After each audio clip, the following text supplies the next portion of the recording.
تشویش هم نبود. گفتم ما را نماینده رئیس جمهور بود و از وزارتی چی میگن شم مجلس کارهای داخلی رسولی تو کمیته تو خیرات کردن یک طرف بردن گفتم بایشون التماس محمد است که از بالاتن گپ بسیار است و بچه ها را گریفتی مسجد نبیام تا شما 10 ساله را کمیته را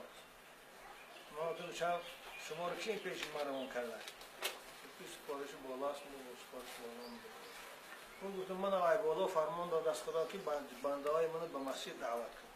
وقتی که شما از بالا تو میترسه اینجا بودیم من از بالا میترسم که پگم او پیش وایدی چی جواب میتین نوای وظیفه ما جوانان رو به مسجد جمع کردن وظیفه شما گفتم رادیو داره تلویزیون داره گفتم رنگی خودم با شما هم داره گفتم داملا انا با یارو گفتم فتوا برارم رنگی زن کارو من کنم بچه‌ها رو من کنم اما من گفتم من نمیکنم وظیفه من دعوت کردم پیغمبر گفت 7 ساله شد بچه‌ها تا نماز خوان کنید 10 ساله شد که مسجد برید من مسجد جمع شدم شون بود که من کردم اما من این کار نمیکنم تلویزیون داره رادیو داره خوب هوایش مختم اما ما وظیفه من کار نیست تو من مسجد در کار باشه که سخت سر من بزار من خطیبی توجه میگه من هرگز این کار نمیکنم من زمان خدایی که خوجین شما رو خدا شناسه از من میترسم این از من چشم امید نکنید اشتراک داشته آها کامجا نه مجلس رایونی بودن رایونی نه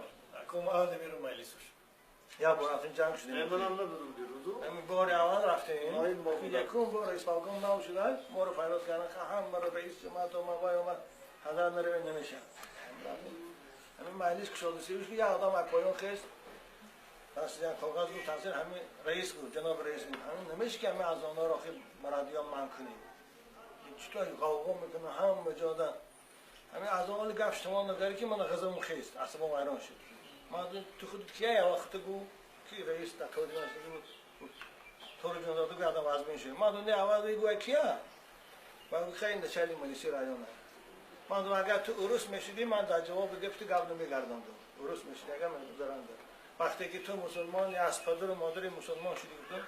حیف اون پدر و مادری که تو رو مسلمان تربیت کرده که از کلمه الله اکبر بلند برآمده تو میترسید خواهشم خواهید نخواهید گفت این منصباتان این حکومتاتان روز بخواه یکسان میشه شما پیش خدا میرید